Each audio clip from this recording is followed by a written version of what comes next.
Thank you, Steve, very much indeed.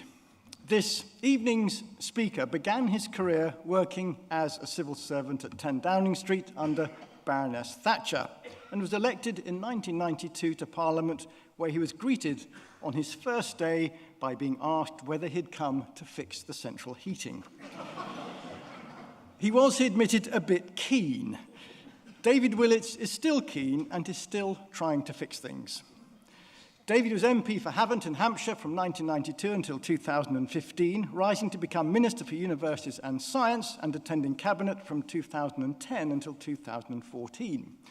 Today, he's Chief Executive of the Resolution Foundation, a think tank which works to improve the living standards of those in Britain on low to middle incomes. He's also visiting professor at King's College London, teaching in the Department of Political Economy. David is also the governor of the Ditchley Foundation, which brings together leading practitioners and experts from around the world to help shape policy on the major international issues of the day. He's written widely on economic and social policy. David's book, The Pinch, How the Baby Boomers Took Their Children's Future and Why They Should Give It Back, was published in 2010. Would you please give a very warm welcome indeed to David Willetts, who's going to speak to us this evening on fairness between the generations. I always find these sessions, and there's going to be ample time, I hope, for questions and answers, are a bit like kind of meetings of Alcoholics Anonymous, where people have to begin by confessing when they were born. And just so that you know what we are talking about, this is the generations and how I try to define them. And it gives you a sense of the peaks when we had more than 1 million babies born in 1 year, low points such as in the interwar period, and these two post-war peaks when more than 1 million babies were born. There is very sophisticated economics that you're going to get during my talk, but you might just observe it was after 2 very cold winters. And at no point in this period, from 1945 to 1965, did we have fewer than 800,000 babies born. So I call that, and obviously these are kind of, I'm just imposing some definitions to give some rigor to this discussion. So my definition of the baby boom is people born between 1945 and 1965.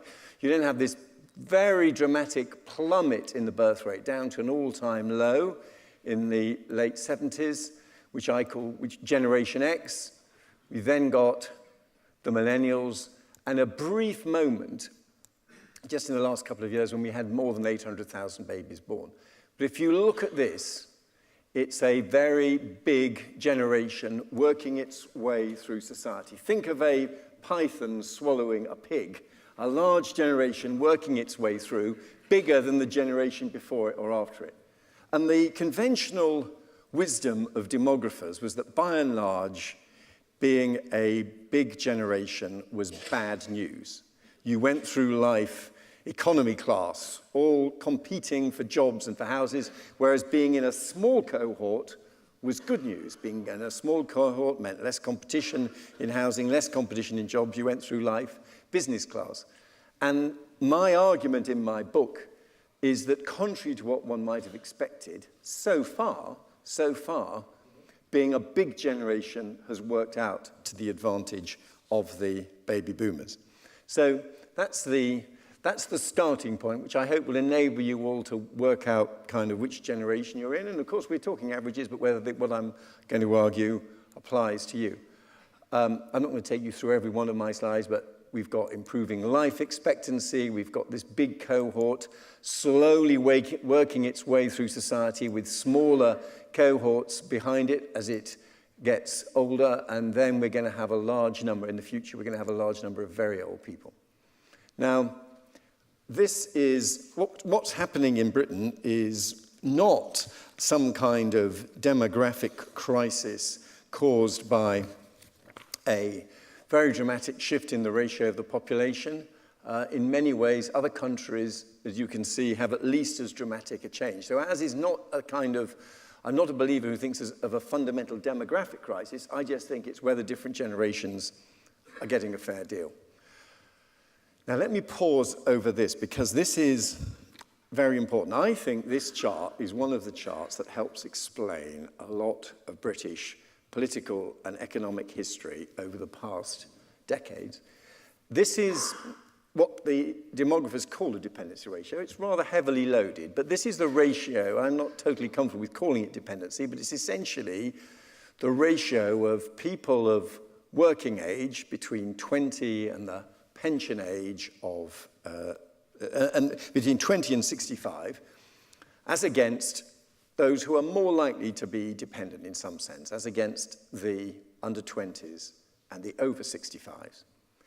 Now, what that tells you is that Britain, for the past couple of decades, has actually gone through a sweet spot in which there was a steady improvement. We've had the number of older and younger people was falling relative to the numbers of workers. Our dependency ratio was actually declining. There were fewer dependents per worker. And I think that is what made Thatcherism possible. All those heroic battles and bringing down public expenditure and getting the British budget into surplus, which it was briefly in the late 80s, that was partly possible because we had a reduction in the dependency ratio. We had more workers, and if you think about it, because these were all the baby boomers entering the workforce, there were fewer old people because there hadn't been many people born in the 30s and early 40s, and the birth rate of younger people coming along behind them was quite low, so you ended up with a surge in the number of workers relative to the number of dependents. We actually had an improvement in the dependency ratio. And that is that's an environment where you've got lots of workers, lots of taxpayers, relatively little pressure on public spending for the young and the old. That was the situation we were in. But sadly, it's now reversing. And we're now around here, and we've now got this dramatic increase as the baby boomers get over 60, over 65. We've got a dramatic increase in the number of dependents relative to the numbers of workers. Now, the reason why I don't like this term dependence ratio, you have to be very careful, is we shouldn't just assume that people aged over 60 or 65 are dependents, and you can do things about it. And here is the planned increase in the state pension age, for example. So instead of just saying it's people aged over 65, put the people who are under 67 at this point count them as workers, because the state pension age is officially planned to get to 68 and to 69. And you can see that offsets the effect a bit. And if you really wanted to set the policy objective that we will try to keep the ratio constant, this is what you would do to the state pension age. You would push it up steadily. 72. 70. People are up for that, I'm sure. So this is lots of workers, fewer young people, fewer old people.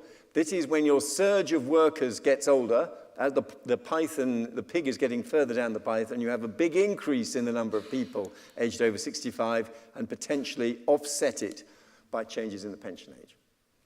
And this is a tougher environment for governments than this.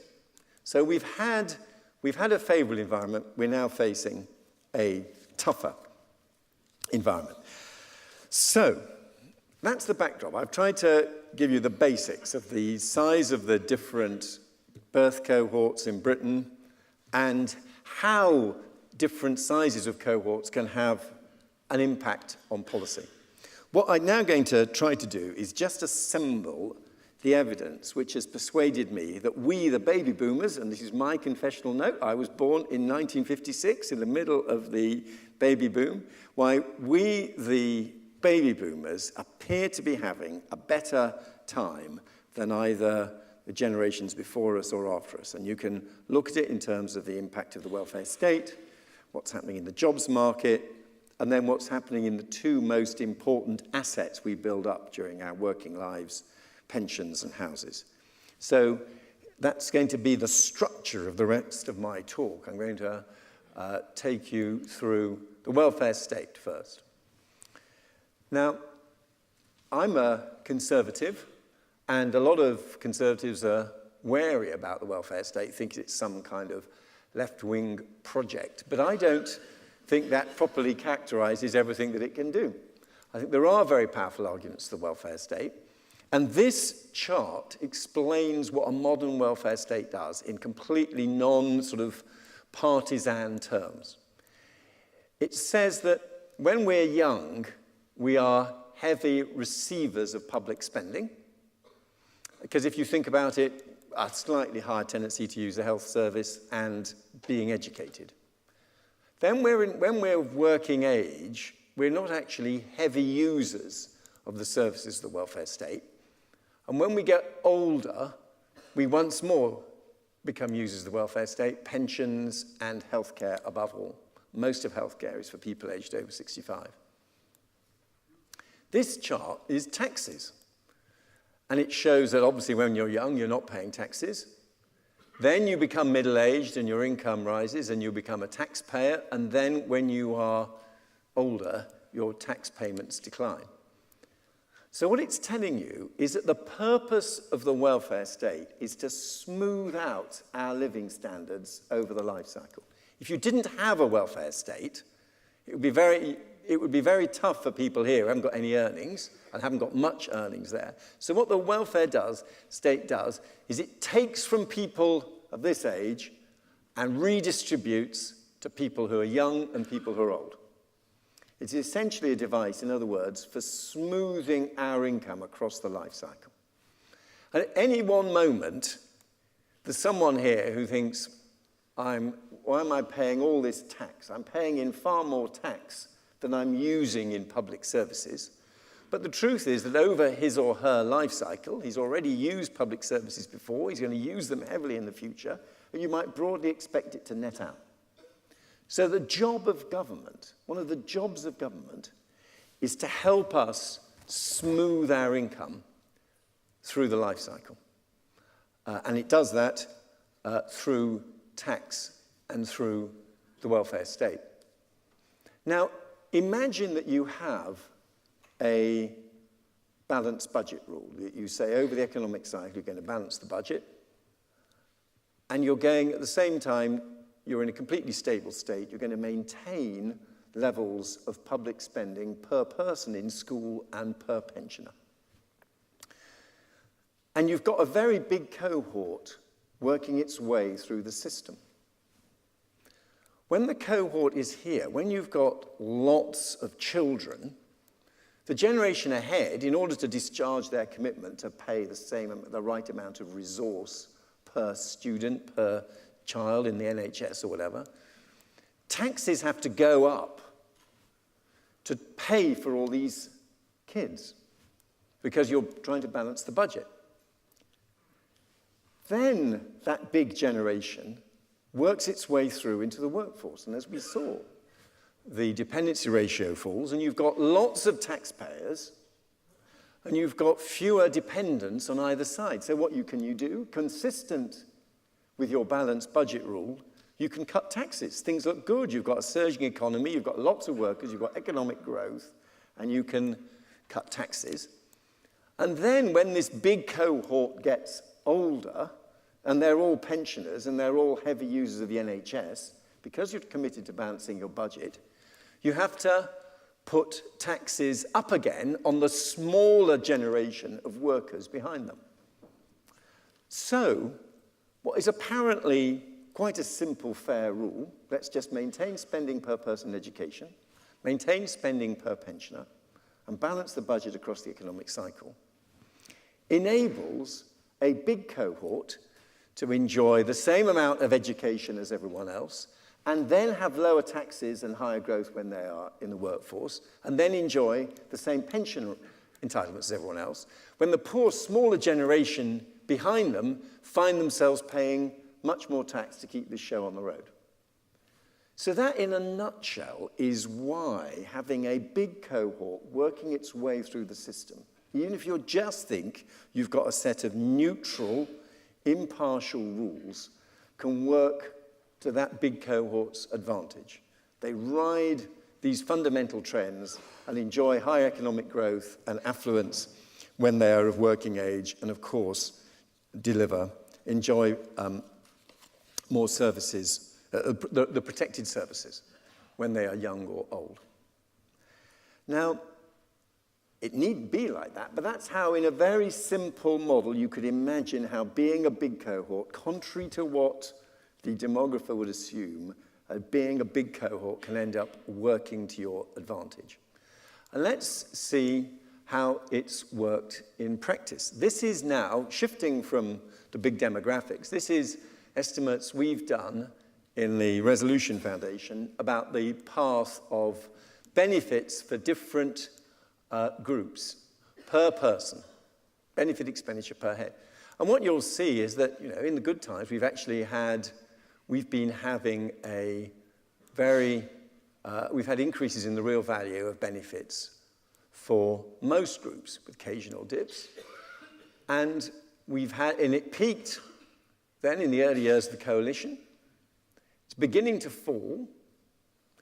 And when you get to the dotted line, is the forecast. And the current model of policy, the decisions taken by the previous government, which Theresa May has inherited, are essentially that there are going to be big reductions in the value of benefits per person of working age, and even worse for child, and continuing increases in the value of benefits for pensioners. And the question is, if you were designing a fair welfare state, is that what you would want to see happening between now and 2020? And that is the policy framework. That's the consequence of the interaction of the triple lock, protecting the value of the pension per pensioner, and the cuts in universal credit, working age benefits that are due to be implemented. So it's quite a tough scenario, and we may stray into Brexit and its pros and cons, but if, as a result of the prospect of Brexit, the pound falls, and as a result, inflation goes up, because these benefits for children and families are fixed in cash terms, their real value will fall even more. Pensioners will lose a bit because the earnings link will be not worth quite so much relative to inflation, but they will lose less. So the gap between working age and pensioners will grow even wider in the coming years if we have a scenario on the latest scenario of a lower pound and higher inflation. So far you've seen how the welfare state, apparently sensible rules for funding the welfare state, can end up advantaging a big cohort, and we've seen how in practice different cohorts are doing differently. Now, what's the picture in the labour market? Do we see a similar policy in the labour market? And there are, again, some worrying tendencies in the labour market, and I'm not going to inflict every one of my slides on you, but I'm about to show you how the jobs market is working as well. Now, this is a complicated slide, but what this is telling you is we've got here this flat line is what happens if median pay, the pay of the middle person in the economy, just grows with productivity. And this purple line is a gap opening up so that whatever is happening to productivity, it's not all feeding through into wages. And the higher up it is, the bigger the gap, the bigger the deficit. And you can see there are two effects. There's that turquoise chart and there's that yellow part of the bar, which seems to be explaining why productivity is no longer feeding through into wages. Median wage, the wage of the middle income person. This yellow bit is because a high proportion of the pay increases are going to people earning above middle wage. So even if it's higher, even if it's increased pay, it's not pay that's being earned by the middle person. So it's less equality in the pay in the labour market. And this turquoise line is something else, which is that one is of the returns that are going to labour, more and more of it is going in plugging pension deficits. So you're working for a company, you're an employee of a company, its productivity is growing a bit, and some of those returns from productivity are being used to reward labour. And the way you're rewarding labour is that you've got a pensions deficit and you're plugging the pensions deficit by taking some of the returns to labour and using it to fill the gaps in their pension scheme. So some of the wealth, the revenues that the individual workers are generating, instead of reaching them in their pay packet, are instead going to plug pension deficits.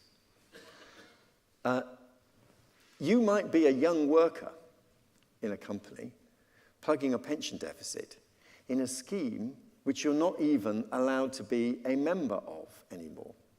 You are working to plug a pensions deficit that pays the pensions of older workers, fair enough, but which is closed to younger workers. And, I mean, I was a Remainer in the referendum, but in the Brexit referendum, there were a lot of unhappy, angry people. And I think this chart helps to explain why there were quite a few unhappy, angry people. Even compared with productivity, their pay was lagging behind, and their pay was lagging behind because a large amount of the returns to labour were being captured by the more affluent members of the workforce or being used to plug pension deficits in pension schemes for which they were not members. And so a gap opened up between productivity and what they were actually receiving. And this bears out my point. The gaps, the deficits in the pension schemes that are being plugged belong either to, these pension schemes are either belong to people who've already retired or to people who've, for whatever reason, they've moved jobs or whatever, and they've still got a pension entitlement from some previous employer.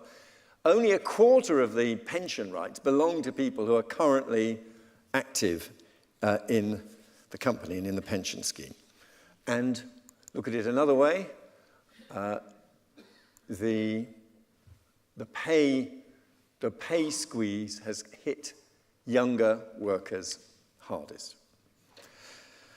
So, when it comes to the jobs market, this chart tells you that this is the kind of way which we think the jobs market should work. Every generation comes in and earns a bit more than the generation before them. And look at how the baby boomers, that turquoise line, look how they earn more as they go through their, as they go older. At each stage, they're earning more than the generation before them. Then, that's kind of true of the smaller generation after them, though it looks as if they've got a bit more of a lag, and they're barely ahead of the baby boomers now. And then the youngest people entering the workforce, the millennials, look what's happening to them. They are entering the workforce, and in their 20s, they are earning less than the generations before them. This is in actual, real terms, less. And so far as we've tracked them, they're now, as the older ones get out into their 30s, they are slightly ahead of the baby boomers, but behind the generation immediately before them. So we've stopped delivering the fruits of economic growth to the younger generation. So we've got a problem on the welfare state.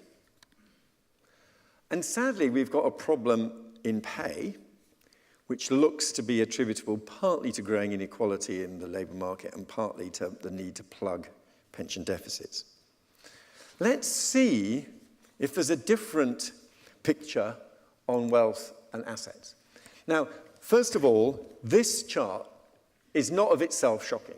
You would expect in the order of things that people, as they grow older, would build up property wealth and build up pension wealth, and then as they get to kind of pension age, retirement age, start running it down. So this is not, and some of the measures of inequality, when people say, 10% of people own 80% of the wealth, whatever, are just capturing this age effect. It's perfectly reasonable to have a society where you gradually build up wealth and run it down. That of itself is not a bad thing. But you might hope that for each successive generation, they ride that same trend in the same way, building up particularly the two main assets that really matter. As you can see here, for us, our wealth is very heavily in pensions and property. But, and I think you know what I'm going to tell you, both of these assets are also proving much harder for the younger generation. So if you look on housing, how long would you have to save for your deposit to buy a house, given what we know about the average price of a house and the average loan-to-value ratio and average incomes? It's suddenly become the idea of just saving for your deposit, which is what I did when I came down to London in the late 70s, early 80s, and saved up for a deposit and bought my first little flat, bachelor flat in Clapham, aged 25, I think I was. That kind of journey is much harder for the younger generation. And in fact, this is really partly what got me into the whole subject. My wife and I saying to ourselves, how on earth are our kids ever going to get started on the housing ladder? How is it going to be possible? So the prospects of getting started on the housing ladder have much diminished, and instead what younger people are doing is they are paying rent. In fact, the average millennial has spent £44,000 more on rent in their 20s than the average baby boomer did. So they're spending a lot of money, and it's going on rent. It's not going on mortgages and home ownership. In fact, let's face it, a lot of it is rent in buy-to-let properties that belong to the boomers and are boosting their incomes. So just as in the pensions, they were working hard to plug the deficits in the company pension scheme, they're also working to pay rents to the boomers in buy-to-let properties. And sadly, there is a similar picture when it comes to access to pension schemes. The younger generation tend to be in these defined contribution schemes when you build up a personal pension pot, rather than defined benefit schemes, which are company-wide schemes where you have a pension entitlement, and they are worth far less. And one of the reasons is quite simply much less is being put in. So it's harder for them to build up a pension as well. Now, this is a picture, therefore, of a society where on a lot of the key measures, a lot of the framework within which we all lead our lives, the welfare state, the jobs market, the housing market, pension schemes, all of them seem to be working in ways that have favoured that big generation to which I belong and seem to be offering a much rawer deal to the younger generation. I don't think we wanted that. I don't think this is a kind of one generation trying deliberately to make things worse for the other generation. But because we were not really thinking through the generational implications of what we were doing, we've ended up with that kind of society. But we can change it if we want. And one of the ways you can change it is through the ballot box. And let's see who votes. The worst piece of advice the younger generation ever had was Russell Brand telling them don't vote. It was exactly the wrong advice, because this tells you that this is at each of these vertical polls is an election, and it tells you the propensity to vote of different age groups. And it tells you that the older generations are much more likely to vote than younger generations. And this is the baby boomers up there with quite a high propensity to vote. So you've both got, so we boomers are both a big cohort, which already gives us more power in a democracy. We're more votes. And then we magnify that advantage by being really likely to turn out and vote. And the smaller generations behind us have got less voting power because there are fewer of them, and they then exacerbate that problem by being less likely to vote as well. So the voting power is distributed differently. The voting power is with the boomers. And there are enormous advantages in being a big generation, politically and in the wider market economy. We can shape a world around what we want. That's why the Rolling Stones are still on tour. That's why there's a Beatles film just entering the cinema. Our cultural tastes, with a large generation behind them and with all our spending power, continue to shape the market environment within which we operate. It works around our tastes and our views. And if we aren't thinking about the interests of future generations and don't do that, then we will find that they lose out. Now,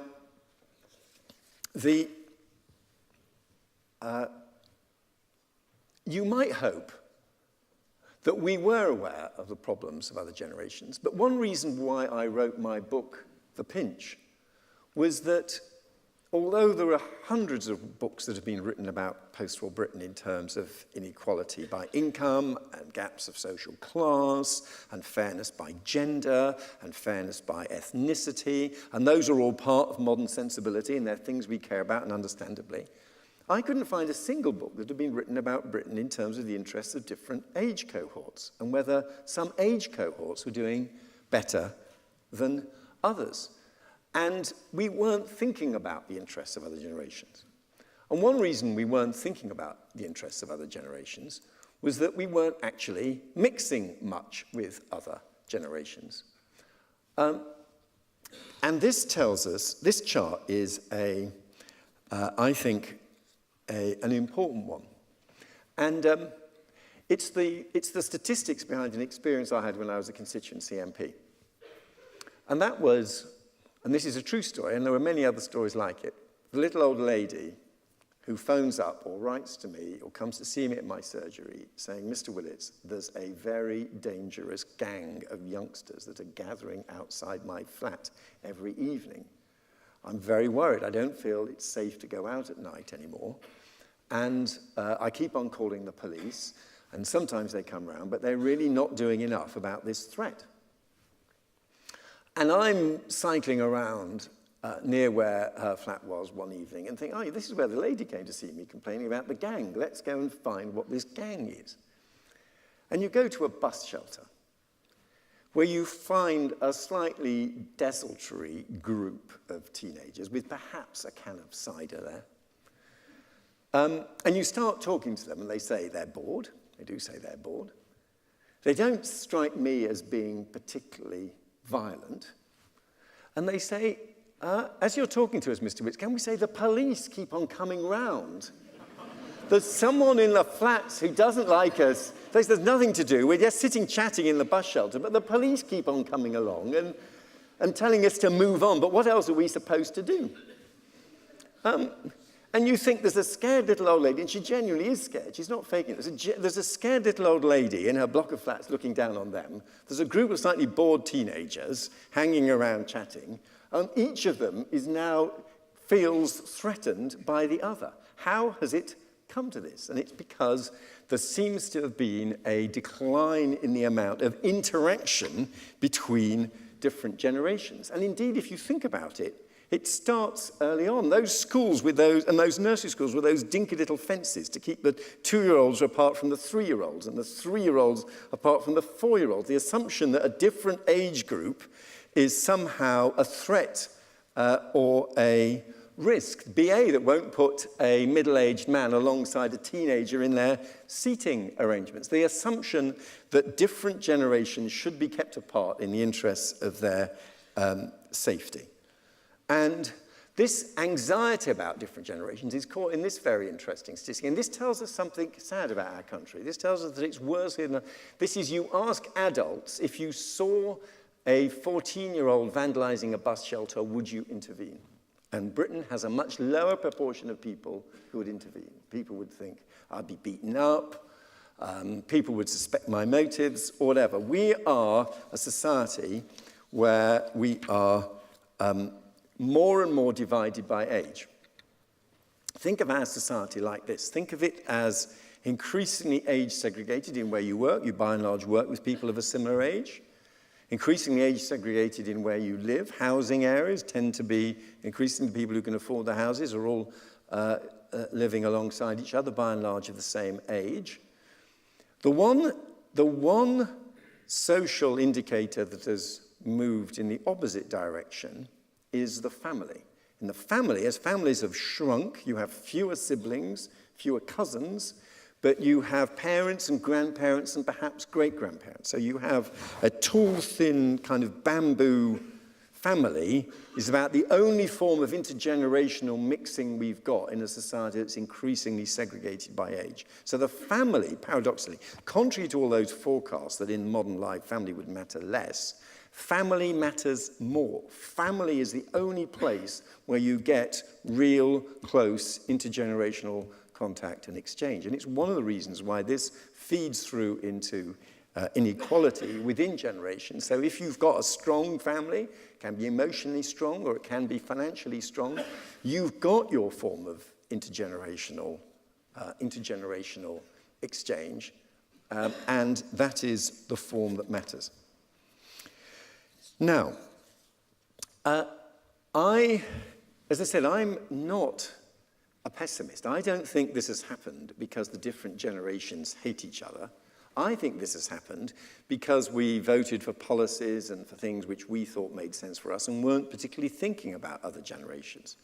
And in my experience, people are very susceptible to appeals to the interests of other generations. We don't want to do this. That's why this is a problem that could be solved if we changed policy and spoke up for the interests of other generations, particularly the younger generation. And I've got here next, I'm going to show you an indicator that tells us how attitudes are changing. And it's about housing and attitudes to house building. Because when I was a constituency MP, I used to go along to residents' association meetings, and almost any proposal to build any housing in the area, you would go to the local residents' association. It would be completely decent people, by and large aged over 50, by and large owning their own home, who would turn up to protest about new housing development. And meanwhile, at my surgery, I was having 27-year-olds coming to me, a young couple. He might be working at Tesco, she might be a nurse, they might have a kid, and they were still camping in his family's spare room or sofa surfing, and they said, we cannot find anywhere where we can afford to live.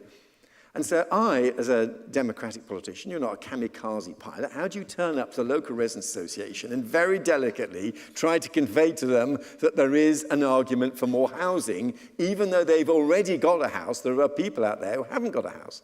And I found that when you said to them, but don't you want your children or your grandchildren to have a house? And after all, often the houses nearby had all been built on green fields 30 years ago or 40 years ago. Most of them had got houses that had been built on green fields. Don't you think we might need to carry on building a few more houses? And this tells us that that argument is being won. Because if you look, and this is a change, this is a change simply over 4 years, between 2010 and 2014, of people saying they would support more homes being built in their local area. And what's happened to the baby boomers? 29% would support more homes being built in their area in 2010. 56% would support it by 2014. This is the kind of change of attitudes that I think we can achieve, and that's because all that media coverage about the cost of housing and the difficulty of getting started on the housing ladder has started having an impact. People do understand that we need to build more houses, and the balance of the debate has shifted. So I think so I think we can win the argument, and we can win it by an appeal to the interests of future generations. And let me end with a kind of thought experiment. This is a thought experiment which some very smart American social psychologists have done, which they say, imagine that you are the board of directors, the board of trustees of some institution that owns a patch of woodland. And the question is whether you should sell off the woodland or not. And one argument why you shouldn't sell the woodland off is that it's particularly enjoyed by the poorer people nearby, people who haven't got a garden of their own. They're going to the woodland to enjoy fresh air and greenery, and if you sell off the woodland, you will deprive poorer people of that opportunity. An appeal, in other words, to equality and between rich and poor. And some people respond to that argument. The second argument is this woodland is valuable. Wood is going up in value. If we sell now, we won't get a very good price. Let's wait, and it will be worth more in future. An appeal to economic rationality. And again, some people respond to that. The third argument is the only reason we've got this woodland is previous generations left it to us, and we have an obligation to pass on this woodland to future generations so they can enjoy it as well. That is a far more potent appeal that touches people far more significantly than either the appeal to equality of access or the appeal to economic rationality. And what has happened to politics in our country is too many of the arguments that we in the political parties deploy are arguments of the first two types. And we have not sufficiently appealed to that admirable gut instinct that we are the beneficiaries of what previous generations who had far less money than us have bequeathed to us. And we have an obligation to bequeath at least as much to the generations coming after us. That, I think, is what holds the society together. Thank you very much indeed.